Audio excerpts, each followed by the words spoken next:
મેં કાલે એક વિડીયો જોયો તો બહુ મસ્ત એ બેને આપ્યું હતું કે તમને સગાઈ કરે છે કે લગ્ન કરે છે તો તમને માત્ર ને માત્ર એ શોપિંગ કરવા આટલે લઈ જાય છે કે તમારી ચોઈસનું આવે એમ. પણ તમે સામેવાળાનું બજેટ ખોરવાઈ જાય એટલી ઊંચી પસંદગી ના કરો દીકરીને, અને ઘરેથી એવી સલાહો ના આપો.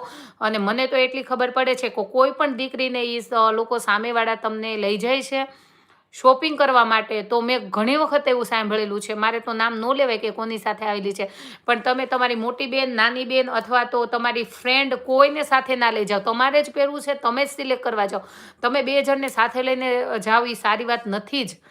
ઇન્ડિયામાં જે કંઈ અત્યારે મેરેજ સિઝન ચાલે છે, એટલે હું તમને આ વાત આપણે નીકળી છે એટલે વાત કરું છું કે તમે પોતે ખરીદી કરવા જાઓ પણ એ લોકોને પૂછો કે તમારું બજેટ કેટલું છે. તમે ખાલી કલર, સ્ટાઇલ મતલબમાં કે ઇન્ડો વેસ્ટર્ન લેવું છે કે ડ્રેસ લેવો છે કે સાડી લેવી છે, એમ સ્ટાઇલ એક પૂછો. જો કે ભાઈ મને સાડીની જગ્યાએ તમે ડ્રેસ લઈ દો, ડ્રેસની જગ્યાએ ઇન્ડો વેસ્ટર્ન લઈ દો, અને એક કલર ચૂઝ કરો અને વર્ક ચૂઝ કરો. બાકી તમે સામેવાળાનું બજેટ વિખાઈ જાય. તમારું જ ઘર છે, તમારું જ ફેમિલી છે, તમે જાઓ એટલે બધું તમારું જ થવાનું છે. તમને ગ્રીન કલર ગમે છે તો ગ્રીન કલરની વસ્તુ 5,000માંય આવે છે અને 10,000માંય આવે છે, પણ સામેવાળાને બજેટ હંમેશા ઘરેથી પૂછી. અને છોકરાવાળાને બી ટ્રાય કરવી જોઈએ કહેવાનું કે બેટા આપણે આટલે બજેટમાં ખરીદી કરવાની છે.